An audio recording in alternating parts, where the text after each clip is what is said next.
And I want to talk more about also the AI bubble. What do you think will happen?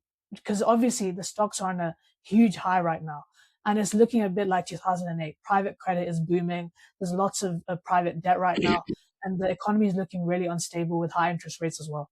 So, do you think that Yeah, it will collapse? I I think it is going to happen sooner or later. I don't know the timeline, but the PE ratios of all major indices in the world is through the roof.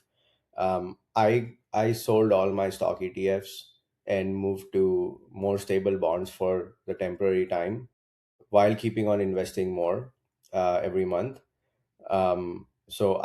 And this is not stock advice. So um, I think it's overvalued. I think it's all based on the potential for earnings. But right now, it's an arms race. All these companies are trying to build the best models.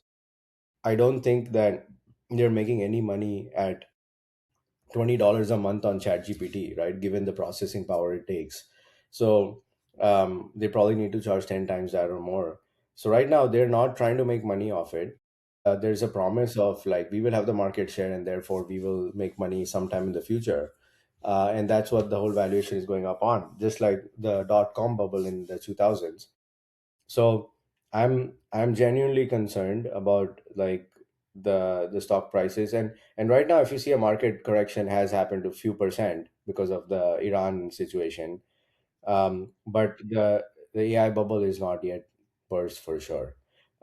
If I mean, even on the private like angel investment side, the amount of funding AI startups are getting, it's just insane. And sometimes I feel like there's so many other problems in the world that you could throw $200 billion at versus some of these. I'm not saying those they're not adding value to the world, but there's a lot of other things we could also be investing in right now. Okay, so finally, talk to me more about your podcast and what's the different type of things you discuss on there, and what have you learned from the guests that you've talked to? Yeah. So Diaspora is a show where we talk about first generation immigrants from South Asia in North America. So people who moved in their lifetime, maybe as kids, maybe as adults. The season one was also a radio show here in Seattle. Now we're moving only to a podcast format. So we bring people who have interesting stories. Seattle tends to be very tech heavy, so all the South Asians are in some form of tech. So I have almost everybody who's not from tech. So the goal is one to show our Indian and Pakistani, South Asian, Sri Lankan, all these communities that we there's a life beyond tech, and there's many interesting things that people from our part of the world do. The second goal is to show locals that immigrants are not that different, and there's a lot of common ground that we have.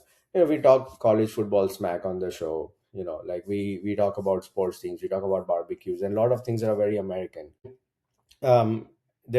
It's an important conversation to have right now with all this anti-immigrant sentiment, to show that immigrants are productive citizens of society. I think the other third goal was like more of a personal goal. I like to have an impact in the community I live in, and this is my way of having a positive impact and leaving something behind which will exist permanently, hopefully, um, and leave something behind that's your a trace that you existed in this world. Um, the show has broadly we talk about people from where they're from and the what's special about that place, that state. I ask a lot of times the city you're from, if that was an American city, which one would it be? Someone will say, oh, it's like San Francisco or it's like Chicago. Um, then we talk about why they decided to move abroad. What were the drivers? How was that journey? How difficult was the immigration? When they landed, what were their first impressions? What were some of the mistakes they made? What are some of the funny moments they had? And then we talk about what they're doing now, what their plans are. Would they go back? If so, under what circumstances? And finally, what advice they have for somebody who's trying to move today in this environment.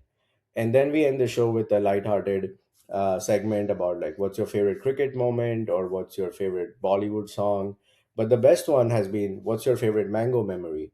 Because most people in South Asia will have a memory related to mangoes when they're growing up, especially. And the things that people have said has been phenomenal.